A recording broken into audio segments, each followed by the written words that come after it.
好啊。咁啊講開，咁啊唔好講呢度住。上個禮拜咧就走咗單嘢咧，就係個老公劈死個老婆，三條人命喎。哇！嗰單悲劇，仔女喎，嗰單真係悲劇嚟。好似喺筲箕灣咁啊！好似筲箕灣，我立下眼啲新聞。即係內佢好奇怪，咪有單嘢真係好神奇咯！即係你睇到神奇，唔係回歸後帶嚟嗰個社會嘅悲劇咯。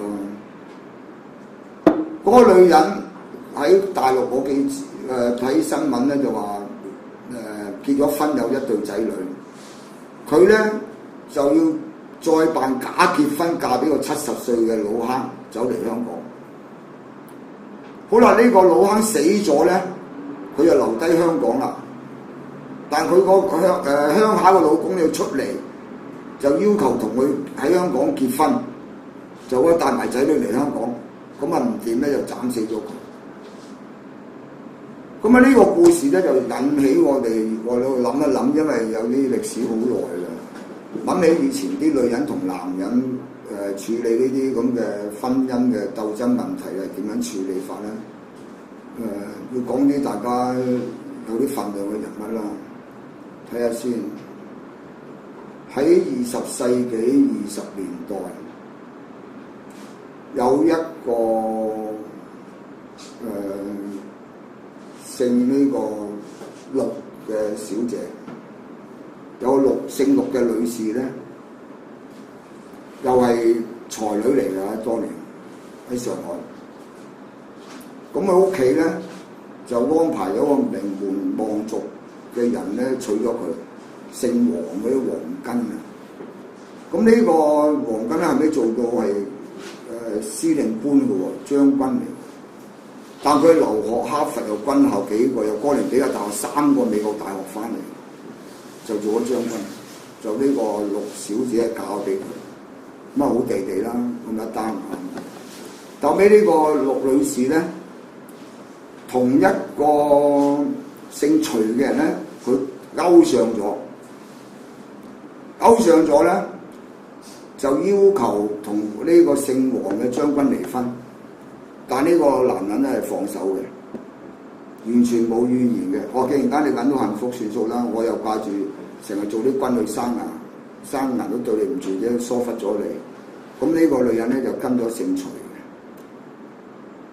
但姓徐呢個人咧就冇智慧啦。但姓徐呢個又好墨水喎，又喺外國讀書翻嚟。姓徐呢個知係邊個？就係徐志摩啦。英國劍橋翻嚟中國，喺20年代英國劍橋讀書好巴閉咁嘛，佢又嗰官宦人家，係嘛？佢有一個詩咧就好文嘅，就再別劍橋，再別康橋，再別康橋，啊！揮一揮手不留雲彩，首詩咪佢咯。佢話當年咧，佢就從呢個佢咧就睇知道人哋有老公咧，佢都就係罪人，佢自己有老婆喎。有。咁好啦，佢係追到陸小曼之後咧，大鑊，冇辦法應付佢嘅揮霍，因為佢成日出去上流社會個女人，咁咧就係好大鑊嘅。咁啊，佢後尾佢自己咧總係墮機死咗嘅徐志摩。但徐志摩本身咧，識陸小曼時有老婆噶嘛？有。好啦，而家我哋講咧就係呢一個佢嘅前妻，即係佢嗰個姓張嘅，叫張幼儀啊。佢知道個老公要同呢個陸小曼喺埋一齊，佢放手。放手咧，因為佢放手咧，亦都係徐志摩要同佢離婚咧，先成就咗呢個張小姐。佢放手離婚，等你老公同阿陸小曼一齊，但佢兩家咧冇斷過來往嘅，佢一樣咧對阿徐志摩個媽咧好孝順嘅，保持來往。咁咧就離開咗中國傷心地咧，就去咗外國讀書，好似去咗德國讀書嘅。後尾佢後尾因為離咗婚，再去求學，自己要救自己啦。佢冇辦法，因為老公離咗婚，佢唯有自己救自己，撫養啲兒女成才，讀書勤工學。後尾佢做到好巴閉㗎。做到救咗間銀行嘅。呢個張有擾文嘅，大家可以上網 search。有字演個有，余太嘅余就係徐志摩嘅前妻。但徐志摩娶張嚟之前，仲有個林徽因噶嘛，我記得，一追唔到搞到一單又單，溝佢溝唔掂啊！好啦，當年你諗下，20年代呢啲才子搞到咁樣結局，就為咗一個陸小曼，就係因為你壓服唔起嘅你老婆，你交際花玩完就收工啦，要霸嘢。咁陸小曼呢啲不甘寂寞嘅人，佢後尾同徐志摩死咗之後咧，佢跟咗翁咩啊？江瑞嗰個師傅翁同和個侄嘅，好似翁瑞五叫做，係一齊玩票唱京劇嘅，即係應該冇記錯嘅人嘅。以前嗰一個時代啲女人咧離開咗，係大家冇仇怨嘅。佢當然可以做將軍，你溝我個老婆，嗰、那個男人發爛渣啦，可以。可以頭都冇。係啊，即係嗰時咧都將軍掌權。但係佢咧，起碼佢留過外國，有嗰種文明。哦，既然間你唔啱嘅，咁你就而家睇中徐先生。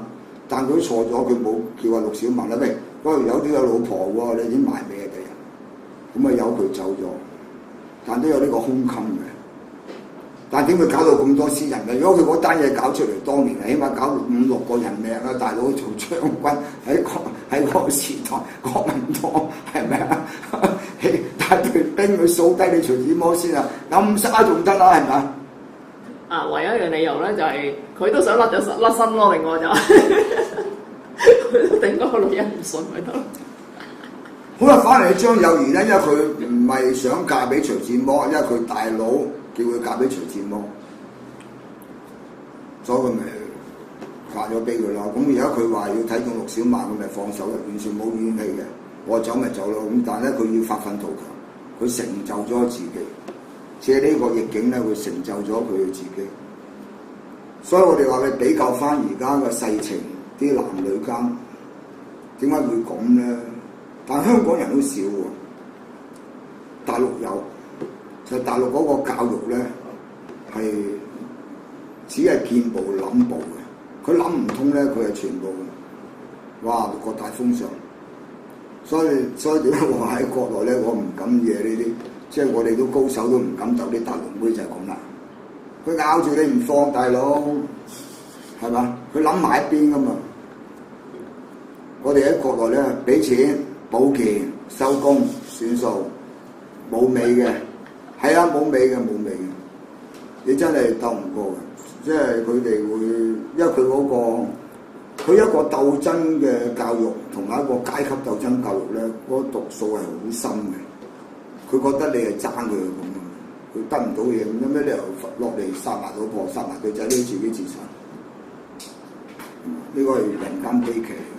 即係講開咁啊，講翻我哋嘅1920幾年、1925年嘅時間發生嘅，即係剛才我講徐志摩啲故事。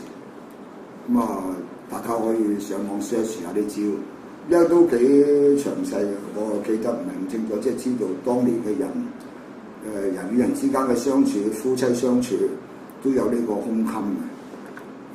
咁你通常呢啲都唔係啲咁好學識嗰班嘅啦。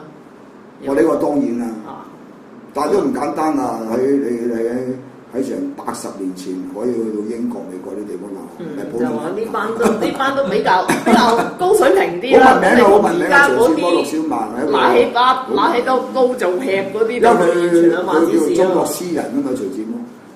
陸小曼係才女嚟嘅，但張幼儀嘅成就大過點啊後期。